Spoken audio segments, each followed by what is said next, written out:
This video is brought to you by Insightful Player Book and Game, both of which feature inspiring stories of NFL role models.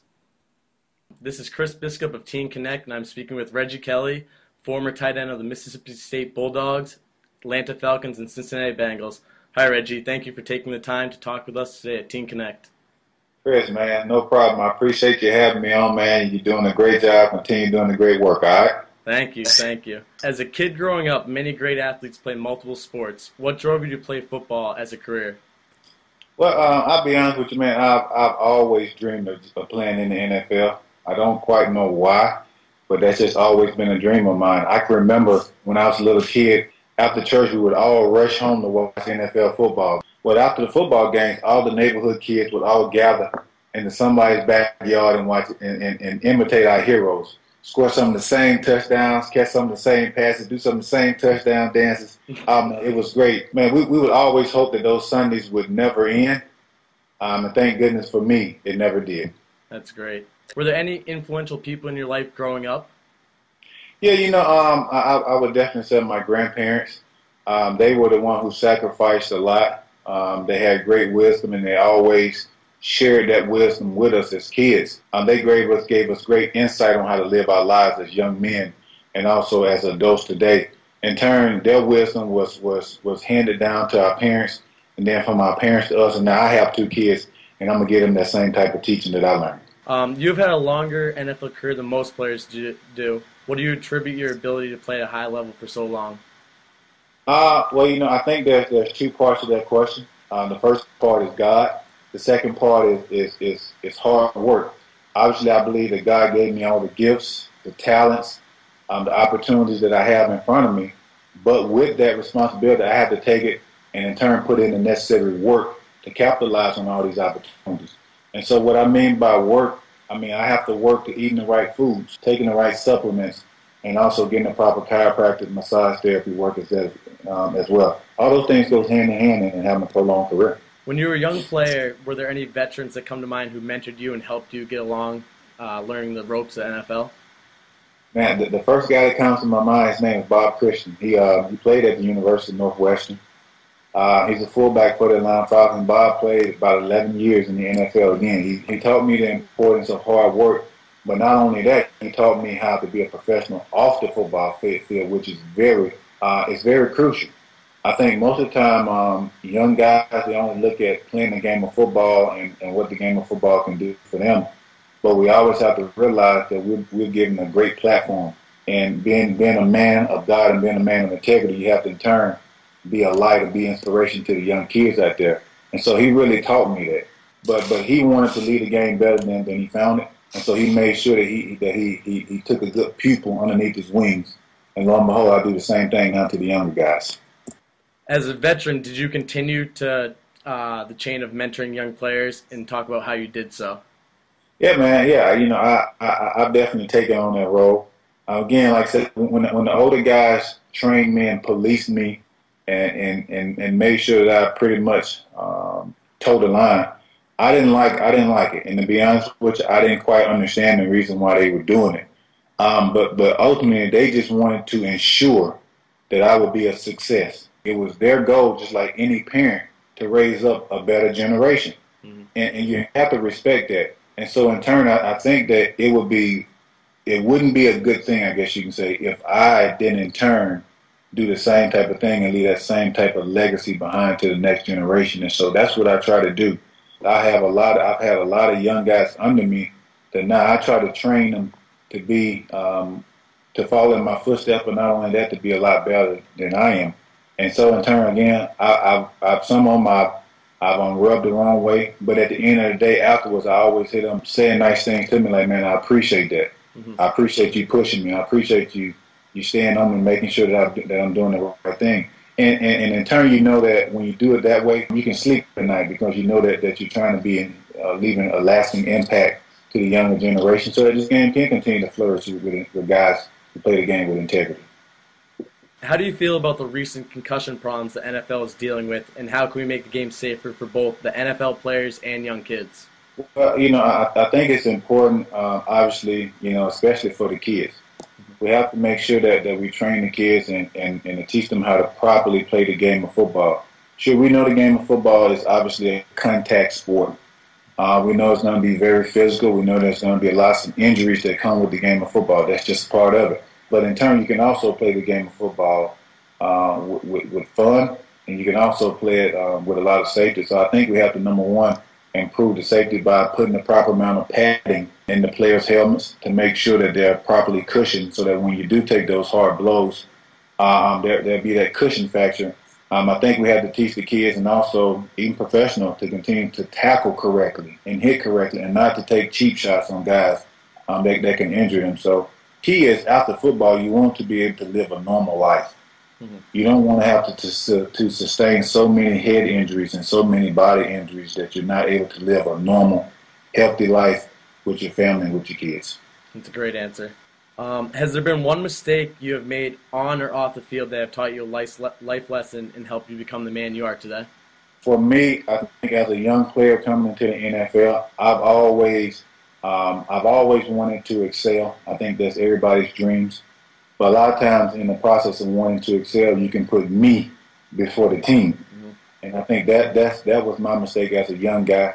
Each individual has to do his part in order for the team to win. And sometimes that means you have to sacrifice and put others before you in order for the team to win. And so I had to learn that lesson. And once I truly learned to sacrifice for the good of the team, actually that's when my game really started to increase. But before then, when I wanted to do things my way, when I wanted to hog the spotlight, there was a lot of chaos that came along with it. And so I've learned throughout my career, and I think my teammates can attest to that, I've learned to be a guy that's willing to sacrifice for the good of the team. After reading the book Insightful Player, I noticed you're very committed to being the big dog. What did being known as the big dog mean for you in high school and college? It's funny you asked that question because I pretty much answered that in the previous question. The big dog to me was the guy who pretty much ran the campus. I pretty much was the guy that the spotlight was on. And so, but I learned that it's not always about being the big dog. Sometimes you need, in order for a team to succeed, and sometimes even in order for you to be a person that God has called you to be, sometimes you have to work behind the scenes and do the little things right. And a lot of times when you do the little things right, the big things will occur. And so that big dog type of mentality, that's pretty much gone out the window now. I just try to do whatever it takes to try to relate and fit in and just be one guy in the midst of the team. You have been very involved off-the-field activities and mentoring and helping young people. Can you describe the satisfaction you get from donating your time and efforts to help others? Man, it's a great feeling, man. It really is. Just to quote a scripture from the Bible, to whom much is given, much is required. And I believe that God has given me a great platform. He's given me lots of gifts and talents. And it would be selfish of me not to share those gifts and talents in this platform with others, especially kids. I truly believe that the kids are our future. And it's important for adults to make sure that we show kids that the sky is the limit, that they can do anything that they put their minds to. That's why I'm extremely active in my hometown. I'm extremely active wherever I go to try to encourage kids, because I know, and let's be real, I understand that not every kid has a good role model at home. I feel like because I've been given this platform, I should go in and encourage a kid when they're not getting that type of encouragement at home. And lo and behold, one word from a professional athlete I believe can change the outcome of one kid's life. You are a published author of the book Prepared. What are the main messages you hope the readers of Prepared take away from it? Well, I pretty much Prepared is a book that I wrote just to give people some insight on some things that happened in my life, and I wanted them to see that I wanted them to see a professional athlete that was transparent. Most of the time, people when they look at either celebrities or professionals, they feel like that they're supermen and superwomen, and that they don't have the same type of issues, the same problems that they have. But I want them to see, we're just like everybody else. We have the same problems, the same issues, the same miscues, but you and I can work together to overcome those things. So the book is basically a book to encourage people that regardless of what you're going through, God is going to use those little things to help get you prepared for something bigger and better in life. And ultimately, I believe God placed us all down here on earth to get us prepared to go to heaven. And so again, I gave some life stories. And I'm hoping that those life stories can help somebody else who is possibly experiencing some of the same things that I've experienced. It has been said that behind every good man is a good woman. I understand that your wife Sheila has been by your side for a long time. When did you two meet, and what has she meant to you both on and off the field? You know, you said something very, very profound there. You said my wife Sheila has always been beside me. I believe that beside every great man is a great woman. And my wife, you know, I met her in high school. We were friends before we even started dating. She was my best friend. She still is my best friend. She's a great woman. Not only she's my wife, she's my tailor, she's my cook, she's my accountant. She's been my backbone in times where I felt discouraged or times where I wanted to give up. She's been that one encouraging factor in my life, and she's always been that way. And so that's why I cherish her so much, and that's why I will go the extra mile to do whatever I can for her. She's a great woman. We have two lovely kids too. My daughter's name is Kyla. My son's name is Kaven. And I tell you, man, I have a great family. I can't complain. I've been truly blessed in that regards. And I'm hoping that everybody can experience what I'm experiencing right now. That's great. I can just see you glowing from your just talking about your kids and your family. That's awesome. Appreciate it. You've created a line of salsa named Kyven. How'd you come up with that name? I think you just talked about it a little bit, but. Yep. You know, I came up with it, you know, I combined my two kids' names. And you can rest assured, since my kids' names are on the label of these products, that the products are going to be unique, full of flavor, and obviously full of quality. My wife and I, we're not just the face of this food line. This is actually a lot of our family ingredients, family secrets that we've taken, and we've got them mass produced in order to come up with this food line. It's been going extremely well. We're selling our salsa in Walmart stores. You guys who want to check it out, go to ReggieKelly82.com. Striving to be unique is something you're really passionate about, whether it be on the field, being a published author, a chef, a business owner of a salsa line. What advice could you give to teenagers on why it's important to be unique and how it will help them to be successful in the future? I think that we all have different qualities. I think we all have different talents. And I think that you always have to focus on the gift that you have and realize that those gifts are hand-tailored for you and for your purpose in life. And for you to take advantage of that, you can't allow people to dictate your future. You can't allow people to put a box around you telling you what you can and what you can't do. I think that the way that we should live our life is to let God take every fiber of our being out of us so that one day He'll be able to pat us on the back and say, well done, my good and faithful servant. And I think you're on the right path. I think that what you're doing right now is going to encourage youth all over the world, all over this country also, to sprout out and be the best that they can be. So use your talents, man, to the best that you can be. Can you please tell our viewers about the Insightful Player Initiative, why you joined the team, and a little bit about the Insightful Player free online game?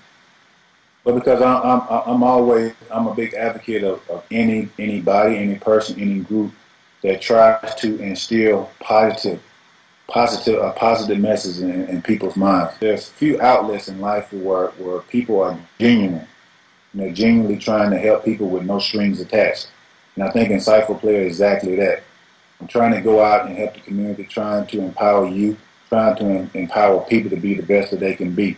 And I'm all for that. And that's why I jumped on board, and that's why there's so many other Insightful players that have jumped on board as well, doing some really great things. And I pray you guys continue to keep up the great work. Thank you, Reggie, for sitting down with me and talking to us at Team Connect today. And if there was one message you could tell kids, what would it be? Well, I would say if you do your best, God will take care of the rest. That's great. Thank you so much for this, Reggie. It was a pleasure meeting you, and it was great talking to you. Chris, I appreciate it, man. You have a bright future, I can tell. You're on the up and up. You just continue to keep your nose on the grind, continue to work hard, and you're going to see great things happen. Well, we're going to see great things happen in your lifetime. I guarantee it. Thank you, Reggie. And thanks again for everything you've done for Insightful Player and kids all around America. No problem. I appreciate it, man. Take care, bro. God bless. Thanks, Reggie. Want to hear more of your favorite NFL players? Just go to www.insightfulplayer.com. At that site, you can order the Insightful Player book and play the Insightful Player game for free.